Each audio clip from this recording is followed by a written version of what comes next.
ఈ నెల 13న కలెక్టరేట్ దగ్గర చేపట్టనున్న నిరసన కార్యక్రమాన్ని విజయవంతం చేయాలని వైఎస్ఆర్సీపీ యువజన విద్యార్థి విభాగ నేతలు పిలుపునిచ్చారు. రాష్ట్రంలో కూటమి ప్రభుత్వం ఏర్పడి ఏడాది అయినప్పటికీ ఫీజు రియంబర్స్మెంట్స్, నిరుద్యోగ భృతి ఇవ్వకపోవడం శోచనీయమని వైఎస్ఆర్సీపీ యువజన విద్యార్థి విభాగ నేతలు విమర్శించారు. మరో ప్రక్క ఉద్యోగ ఉపాధి అవకాశాలు కూడా లేకుండా పోయాయని అన్నారు. కూటమి ప్రభుత్వం ఏడాది సంబరాలు చేసుకుంటున్నాం, హామీలు నెరవేర్చకుండా మోసం చేయడాన్ని నిరసిస్తూ రాష్ట్ర వ్యాప్త పిలుపు మేరకు ఈ నెల 13వ తేదీ శుక్రవారం కలెక్టరేట్ దగ్గర నిరసన కార్యక్రమాన్ని తలపెట్టామని తెలిపారు. స్థానిక తాడితోటలోని సంహిత కన్వెన్షన్ హాల్లో గురువారం ఉదయం వైఎస్ఆర్సీపీ యువజన విభాగం జిల్లా అధ్యక్షుడు కంటమణి రమేష్, రాష్ట్ర జాయింట్ సెక్రటరీ ముచ్చకర్ల రవి, విద్యార్థి విభాగం రాష్ట్ర నాయకుడు నల్లమిల్లి విజయ్ రెడ్డి విలేకరుల సమావేశంలో మాట్లాడారు. రమేష్ మాట్లాడుతూ యువగలం పాదయాత్ర సందర్భంగా 20 లక్షల ఉద్యోగాలు ఇస్తామని చెప్పి అధికారంలోకి వచ్చాక ఉన్న ఉద్యోగాలు తీసేస్తున్నారని విమర్శించారు. 2 లక్షల మంది వాలంటీర్లను, బ్యావరేజెస్ ఎండియు ఆపరేటర్లను తొలగించారని అన్నారు. నెలకు 3,000 రూపాయల నిరుద్యోగ భృతి ఇస్తామని చెప్పి అమలు చేయకపోవడం శోచనీయమని అన్నారు. ఏడాదిలో నిరుద్యోగులు 36,000 నష్టపోయారని అన్నారు. ఇక ఫీజు రియంబర్స్మెంట్స్ అమలు చేయకపోవడంతో ఇంజనీరింగ్ విద్యార్థులు పడే బాధలు అంతా ఇంత కాదని రమేష్ పేర్కొన్నారు. ఫీజులు కట్టలేక పరీక్షలకు హాజరు కాలేని దుస్థితి నెలకొందన్నారు. 30,000 మెగా డిఎస్సి అని చెప్పి 16,000 పోస్టులకు మెగా డిఎస్సి అని పేరు పెట్టి మోసం చేయడం దారుణమన్నారు. అందరూ చదువుకొని ఉన్నత స్థితికి చేరాలనే ఉద్దేశంతో 2004లో అప్పటి CM doctor YS Rajasekhar Reddy fees reimbursements ప్రవేశపెట్టి ఇంకొక ఇంజనీర్ని తయారు చేశారని, అయితే 2014లో ఏర్పడిన చంద్రబాబు ప్రభుత్వం ఫీజు రియంబర్స్మెంట్స్కి తూట్లు పొడిచిందని రమేష్ పేర్కొన్నారు.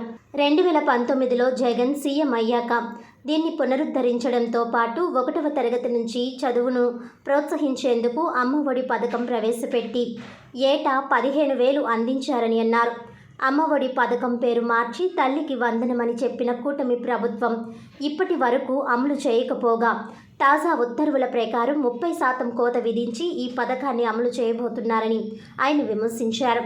వీటికి నిరసనగా నిరుద్యోగ భృతి, ఫీజు రియంబర్స్మెంట్స్ బకాయిలు వెంటనే చెల్లించాలని డిమాండ్ చేస్తూ శుక్రవారం స్థానిక బాలాజీపేటలోని వైఎస్ఆర్సీపీ కార్యాలయం నుంచి కలెక్టరేట్ వరకు బైక్ ర్యాలీ నిర్వహించి కలెక్టర్కి వినతి పత్రం అందజేయాలని నిర్ణయించినట్లు ఆయన తెలిపారు. విద్యార్థులు, యువజనులు ఈ ఆందోళనలో పాల్గొని విజయవంతం చేయాలని ఆయన కోరారు. ముచ్చకర్ల రవి మాట్లాడుతూ ఎన్నికల ముందు హామీలు ఇచ్చి అధికారంలోకి వచ్చాక అమలు చేయకపోవడం దారుణమన్నారు. అబద్ధపు హామీలు ఇచ్చి మోసం చేయడాన్ని నిరసిస్తూ 13వ తేదీన ఆందోళన చేపట్టినట్లు తెలిపారు.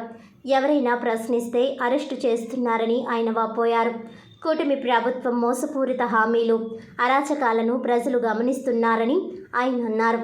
విజయ్ రెడ్డి మాట్లాడుతూ మోసపూరిత హామీలతో గద్దెనెక్కిన కూటమి ప్రభుత్వం విద్యార్థులను, యువతను దారుణంగా మోసం చేస్తుందని విమర్శించారు.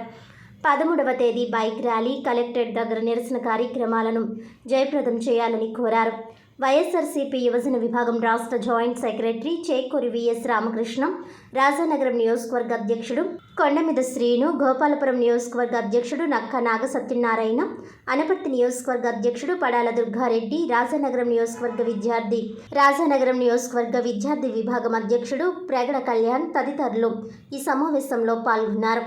స్టూడెంట్ విభాగానికి వస్తే విద్యార్థులకి 1వ తరగతి నుంచి 12వ తరగతి వరకు కూడా గత మా ప్రభుత్వంలో జగన్మోహన్ రెడ్డి గారు అమ్మఒడి అని ఒక పథకం పేరు పెట్టి ప్రతి కుటుంబంలో విద్యార్థులకు అందరికీ కూడా 15,000 రూపాయలు వేసిన ఘనత మా జగన్మోహన్ రెడ్డి గారు. కానీ ఈ రోజున ఆ పథకం పేరు మార్చి 15,000 రూపాయలు వేస్తామని చెప్పి ఎంతమంది పిల్లలు ఉంటే అంతమందికి నీకు 15,000, నీకు 15,000, నీకు 15,000 అని చెప్పి ఈ రోజున ఎవరికి కూడా ఎటువంటి ఒక్క రూపాయి కూడా వేసిన పరిస్థితి లేదు. కాబట్టి మేము రేపొద్దున్న అంటే 13వ తారీఖు ఉదయం 10 గంటలకి జిల్లా హెడ్ క్వార్టర్లో కలెక్టరేట్ ముట్టడికి విద్యార్థి విభాగం అండ్ యూత్ విభాగం కూడా మేమందరం కూడా ర్యాలీకి వెళ్ళి వినతి పత్రం అందజేయడానికి మేము సిద్ధంగా ఉన్నాము. ఈ యొక్క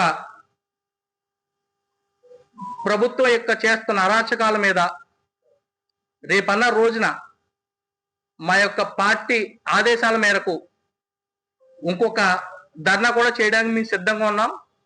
ఇలాంటి అబద్ధపు హామీలను ఇచ్చినటువంటి కూటమి ప్రభుత్వం నాయకులకు మేము చెప్పుతో తీసి కొట్టినట్టుగా మేము వాళ్ళని మా యొక్క ర్యాలీతో నిరసనతో వాళ్ళకి సమాధానం చెప్తాము.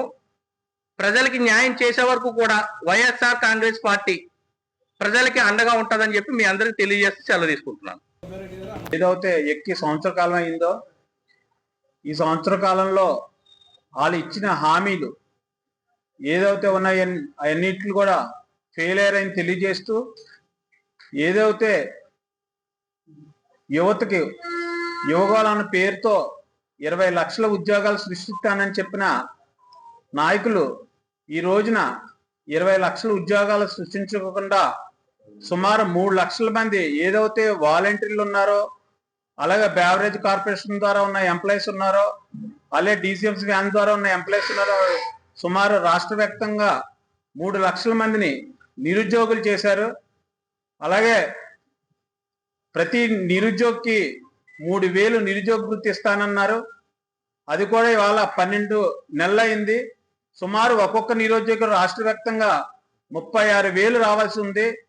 ఇవాళ సంవత్సర కాలం అయినా సరే ఎటువంటి నిరుద్యోగ వృత్తి ఇవ్వకుండా కాలయాపన చేస్తున్నారు. అదేవిధంగా ఇవాళ ఇంజనీరింగ్ కాలేజీల్లో చదువుతున్న విద్యార్థులు పడుతున్న బాధలు అంతా ఇంత కాదు.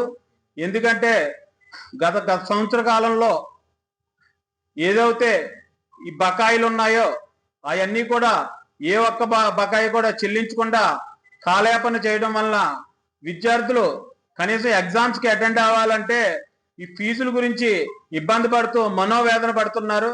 అవన్నీ ఫీజు రియంబర్స్మెంట్ ద్వారా గత సంవత్సర కాలం నుంచి ఎటువంటి చెల్లింపులు లేవు కాబట్టి అవన్నీ తక్షణమే అమలు చేయాలని చెప్పి, అలాగే ఈ రోజున రాష్ట్ర వ్యాప్తంగా గత ప్రభుత్వంలో 16,000 డిఎస్సి ఉద్యోగాలంటే ఈ కూటమి ప్రభుత్వం వచ్చాక మెగా డిఎస్సి 16,000 కాదు 30,000 దాకా పెడతానని చెప్పారు. కానీ ఇవాళ అమలు చేస్తుంది ఆ 16,000 ఉద్యోగాలకే డిఎస్సి అమలు చేస్తున్నారని తెలియజేస్తున్నాను.